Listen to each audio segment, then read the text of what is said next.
Insurance Studio. Let's keep it real. We go to the Buppy's Catering and Bartending Hotline. Jordan Pugh joining us here on the program. Jordan, I didn't hear from you on Saturday, so throwing remote controls around your house or like, nah, we got this? Well, it's funny that you bring that up, Nuno, because I had about 6 or 7 text messages ready to go that were in my draft. Hold on. I should put my phone up. I wonder if they're still there. Because I was going to text you, man. Yeah. I was this close. I was like, you know what? He's probably getting his phone blown up. Let me just leave him alone and just keep him moving from there. But I'm telling you, I was this close. But I'm feeling good, man. I'm feeling good. Yeah. I'm happy. I'm glad that we got the win. I'm going to say this again. I'm going to say this with the utmost confidence. I think we went from the number 1 team in the country to a national championship contender. That's what I think happened. I think that when you come back like that, I think it's way more impressive than any kind of win you can get because it shows grit, fortitude, all the words, adjectives you want to use. That was impressive.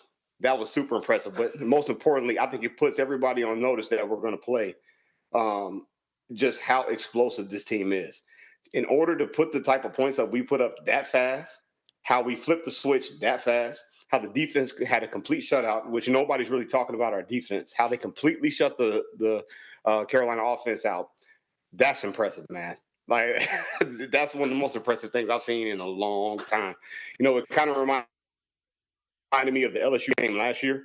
We kind of had that same kind of feel where we had the momentum rolling. It wasn't dire circumstances like it was last year. But, man, the way Marcel kept himself composed, the way the team kept themselves composed, we are a second-half team. We've been that all year long. Every single game, we come out of halftime like gangbusters. Man, I just couldn't only imagine if we would have done that in the first half. We would have put 100 on them the way we were playing. But I think we've been tested in multiple ways. You go to the Notre Dame game, had to win it on the final drive, pass the test. You go to a game like Auburn, where it was slow starts. Offense couldn't really get their rhythm together. Defense kept them in the game. Pass that test. You go to a game like Arkansas, was a little bit of a shootout, pass that test. Now you pass the ultimate test where you're down like that against an SEC opponent. I don't care what their record is. And to be able to put off, 28 unanswered points? And it should have been more. And my last text to you would have been that text on that goal line, that dumb play that we called on the goal line. But I left that alone. Man, that's the most impressive thing that I've seen in a long time. I think that now puts us in the championship mode. This team is different. I just think we're built the right way, and I think it was on display this past weekend. Talking to Jordan Pugh here on TexAgs Live, presented by David Gardner's Jewelers Rollo Insurance Studio. What went wrong? Because I agree with you. The defense, to me, they gave up 2 big plays, right? But outside of that, they were put in some bad positions, right? And Marcel had a rough first half. So, how do you but there was drops, there was other issues. How does that happen? I think that it's one of those. Every team has a stinker, for example. It is what it is. You play enough of these games, it's a season. But that was just as bad as you can get. You've seen the worst of the worst now. You look at, I think it was 2 drop touchdown passes that we potentially had, 3 picks, the fumble from Marcel. It was just one of those deals where it just kept snowballing, and you're trying to fight yourself out of this, out of this stinker, and you're trying to get your rhythm back. And you saw a team that was forcing it. I also believe that 11 a.m. kickoff has something to do with it as well. Listen, what people got to understand is when you have 11 a.m. kickoff, you usually have a 5:30, 6 a.m. wake-up time, right? Usually eating your pregame meal around 7, 8 o'clock at the absolute latest. Your body's trying to wake up. It's a different kind of feel. And the reason why I bring that up is over the past few weeks, 2:30, 6:30, 2:30, 6:30, those type of kickoffs, I think that has something to do with it as well. But honestly, I also think it has something to do with us overlooking the opponent. When you've been on a roll like we've been on, you get to feeling yourself.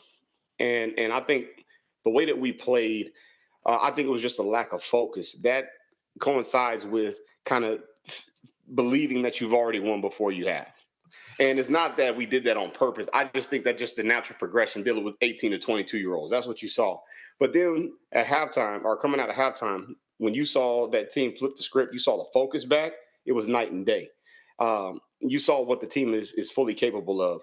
That's what was impressive. But what went wrong, I think, was just a lack of focus. A lot of the things that you saw, it was uncommon. It wasn't who we are. To me, that's a focus issue. And that's been my biggest thing all year long. When you talk about, hey, man, what is the downfall? What are the possible outcomes? Can we stay focused and consistent? And I think we learned a lesson this past week, and I think we can build upon that. Talking to Jordan Pugh, TexAgs Live. All right, Jordan. So let's talk about some just particulars. You've got a guy like ABR who, again, had a couple of drops, but comes up with one of the biggest catches we've seen in a long time. All part of that comeback. The way he was able to battle back. You had KC who had a couple of drops. You had Isaiah Williams. We hadn't talked about that guy but a couple times, right? And he comes in and gets 3 catches and the big one, the first touchdown. So just talk about that group and how they were able to battle back. Well, it's just a testament of adversity. At every point within the season, you're going to be faced with something. There's going to be a giant that you're going to have to knock down. You're going to have to kill, whatever you want to call it. And I think we were faced with that on Saturday.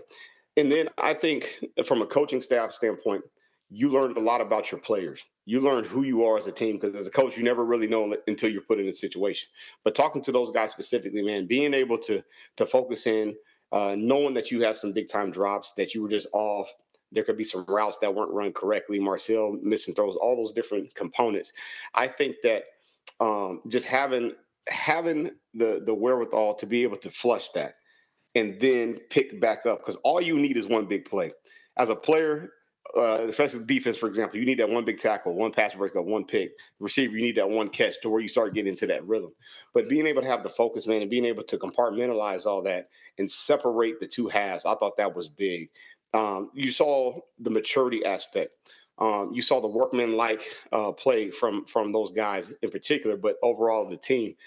Everything that you wanted to see and that you've seen in Elko from the head coach standpoint, you saw it displayed on the field through the players with the grit and the fortitude that we showed. But those guys being able to bounce back, continue that rhythm, that was huge. And I'm telling you, that mental the mental part of this game moving forward now, when you're talking about a championship run, you passed a whole lot of tests. This is exciting. If I'm a coach, man, I'm excited about my team because I know what my team is built of now. A little concern with the offensive line, maybe in the first half. I mean, they made their adjustments, but it seemed like it was very hard to run the ball. Yeah, because it's like I said last week when we talked, they have first rounders on that defensive line. The people got lost and they got stuck on the record of what they are. That still doesn't take away the caliber of player that they have. South Carolina has dudes along that front seven, and that was on display, especially in the first half. But once again, it was the adjustments at halftime. It was. I love the tempo and the pace that they picked up with when they went no huddle. I love the urgency that they play with. It stifled the defensive line in the second half because it didn't allow them to do what they do best, but it allowed our offense to get into a rhythm. But sometimes, man, when you just have days like that where it's just not clicking for whatever reason, it just doesn't click. For example, everybody saw Alabama and Florida State to kick off. It was just one of those days where it's not. You just can't find the rhythm. You just can't get the cohesiveness, the chemistry down. But once again, we flipped that script in the second half. We locked in, we refocused, and we did what we could do, what we were built to do, what this team is made of. So, man, as far as the O-line, I'm not overly concerned about them. I think that our O-line has been playing well all year.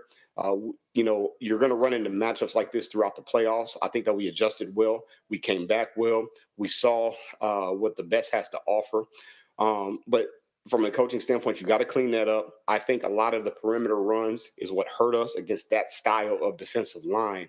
And you notice in the second half, we got a little bit more vertical in our run game, more downhill, more in between the center and guard on type of ISO runs inside zone. So I think the adjustment that Klein made with that run game in the second half was key because it allowed our offense to be able to do what they needed to do and put our guys in best position to be successful against that D-line. Talking to Jordan Pugh here on TexAgs Live. All right, Jordan, but to me, the impressive part goes back to the way they closed out because that offensive line and defensive line was cooking in the fourth quarter. Yeah, well, that was because of the explosive plays that we had in that third quarter. When you can open up that offense with the type of explosive plays that we had with our receivers, it opens up the run game because it empties the box. But also now when you're talking about getting into that 4-minute mode towards the end of the game, that fourth quarter, being able to run in between those tackles, letting Basantes, Trey Zoon, all those guys, Reed, get downfield on those run blocks, those duo schemes, man, that was big time. I just think that being out of rhythm in that first half, play to a confidence level, opening up the offense in the second half, which allowed you to open up the run game, especially late in that fourth quarter, built more confidence and allowed us to get onto the blocks that we needed to get to in order to spring these runs. So, man, offensively, man, look, you can go down the board across all position groups, phases, whatever in that first half and name everything that you can pinpoint. But most importantly, how we adjusted and how we fought back. Man, those are the things that you key on moving forward. Talking to Jordan Pugh, TexAgs Live, presented by David Gardner's Jewelers, Rollo Insurance Studio. Jordan, there are many that are poking holes in A&M's resume. It's what you do at this time of year, right?